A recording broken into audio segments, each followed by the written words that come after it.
ग्रहों के सेनापति मंगल अपना राशि परिवर्तन कर रहे हैं और 7 दिसंबर से और 16 जनवरी तक ये रहेंगे धनु में। पहले चल रहे थे वृश्चिक में और ये परिवर्तन तुला राशि तुला लगन के लिए बहुत खास होने वाला है, क्योंकि ये लॉर्ड हैं आपके धन भाव के और ये प्रबल करेंगे आपके भाग्य को, क्योंकि थर्ड हाउस में आके सीधे दृष्टि देंगे नवम भाव पर। तो यहाँ पर भाग्य का जो साथ कुछ 2-3 महीनों से नहीं मिल रहा था, यहाँ पर आपको पूरा साथ मिलेगा। ये स्थिति आपके लिए बहुत बेहतर रहेगी। धन भाव के लॉर्ड हैं और साथ ही सप्तम के भी लॉर्ड हैं।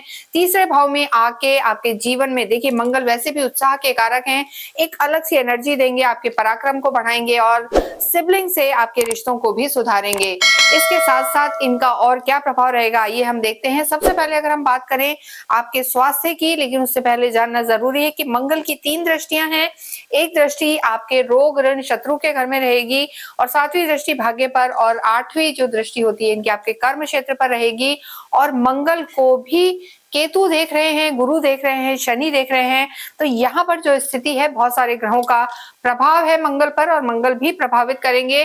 देखिए इस 1.5 महीने के टाइम में लगभग 42-43 दिन का ये समय है और इस समय में मंगल का जो योग बनेगा सूर्य के साथ भी बनेगा, शुक्र के साथ भी बनेगा, बुध के साथ। तो ये स्थिति चतुर्ग्रही योग मंगल को काफी बलवान बनाएगी।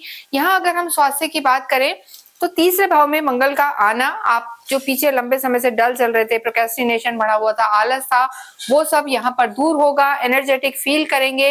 लेकिन एक चीज हम कहेंगे कि थोड़ा सा सर्वाइकल की, शोल्डर पेन की समस्या रह सकती है और ब्लड प्रेशर का आपको ध्यान रखना है। ब्लड प्रेशर जिन लोगों को रहता है थोड़ा सा फ्लैक्चुएट कर सकता है, चीजें ऊपर नीचे हो सकती हैं, तो ब्लड प्रेशर का ध्यान रखें।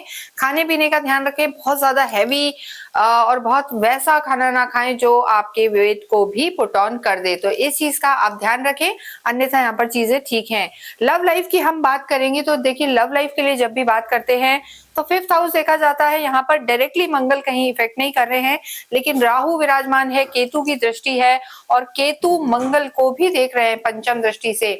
तो लव लाइफ में आर्ग्यूमेंट से बचना है। लव लाइफ अभी वैसे भी बहुत अच्छी नहीं चल रही है, कहीं ना कहीं आर्ग्यूमेंट्स हो सकते हैं या नो कांटेक्ट सिचुएशन तक भी चीजें पहुंच सकती हैं, क्योंकि केतु मंगल को देखेंगे और थोड़ा सा कलह योग बना सकते हैं, तो ध्यान रखें। वैवाहिक जीवन की बात करेंगे, वैवाहिक जीवन के लॉर्ड हैं और प्रवेश कर गए हैं तीसरे भाव में अपने मित्र के घर में, तो ये स्थिति आपके लिए यहाँ पर बेहतर रहने वाली है। देखिए वैवाहिक जीवन में किसी भी तरीके की कोई समस्या नहीं है, चीजों में आपके बेहतरीन रिजल्ट रहने वाले हैं, परेशानी नहीं है, लेकिन आर्ग्यूमेंट से आपको यहाँ पर बचना है और नेगेटिविटी यानी किसी तीसरे व्यक्ति के कारण यहाँ पर रिश्तों में थोड़ी सी खटास रह सकती है। तो यहाँ पर आपकी चीजें ठीक हैं। हो सकता है जब शुक्र वापस यहाँ प्रवेश करें 20 दिसंबर को, तो जिन लोगों का विवाह नहीं हुआ है उनके विवाह के योग बनेंगे और 20 से लेकर और 16 जनवरी तक, यानी 20 दिसंबर से लेकर 16 जनवरी तक ये समय आपके वैवाहिक जीवन का के लिए हम कहेंगे खास रहेगा। घूमने फिरने जाएंगे, टाइम स्पेंड करेंगे, या जिनका विवाह नहीं हुआ है उनके विवाह के योग भी बनेंगे। कार्य क्षेत्र यहाँ पर बढ़ेगा, भाग्य भी साथ देगा, क्योंकि देखिए कार्य क्षेत्र पर 8वीं दृष्टि है और मंगल जो लॉर्ड है आपके धन भाव को भी इफेक्ट करेंगे। तो जो लोग किसी भी रूप में मेटल से रिलेटेड कोई कार्य करते हैं, भूमि से रिलेटेड कार्य करते हैं, तो यहाँ पर आपको लाभ हो सकते हैं। भूमि भवन में बढ़ोतरी हो सकती है, कोई एंसेस्ट्रल प्रॉपर्टी का कोई कार्य अटक रहा था वहां भी लाभ होगा। तो ओवरऑल देखा जाए तो यहाँ पर मंगल आपके लिए लाभकारी रहेंगे और आपकी इनकम रिसोर्सेज को बढ़ाएंगे। लेकिन एक चीज हम यहाँ कहेंगे कि जल्दबाजी में कोई निर्णय नहीं लेना है। साथ ही साथ जो एक फोमो जिसे हम कहते हैं कि देखा दाखी में आके आप चीजें करें, वो भी यहाँ नहीं करनी है, क्योंकि देखिए धन भाव के लॉर्ड हैं, 7th हाउस में बिजनेस का होता है। तो पार्टनरशिप में अगर कोई काम कर रहे हैं तो उसमें थोड़ा सा संभल के रखें। डॉक्यूमेंट्स में भी केयरफुल होकर ही, देखभाल करके ही साइन करें या नई डील्स में जाएं। स्टूडेंट्स के लिए बात करें तो थोड़ा सा यहाँ पर हम कहेंगे कि थोड़ा सा भटकाव नजर आ रहा है, संगत का यहाँ ध्यान रखने की जरूरत है। संगत थोड़ी सी आपकी बिगड़ सकती है, तो केयरफुल रहें। और इसके साथ साथ जैसा मैंने बताया कि भाग्य की स्थिति जरूर सुधरेगी। भाग्य पर सीधी सप्तम दृष्टि है और ये स्थिति आपके लिए बहुत बेहतर है, यानी भाग्य आपका साथ देगा, चीजें आपकी स्पीड अप होंगी।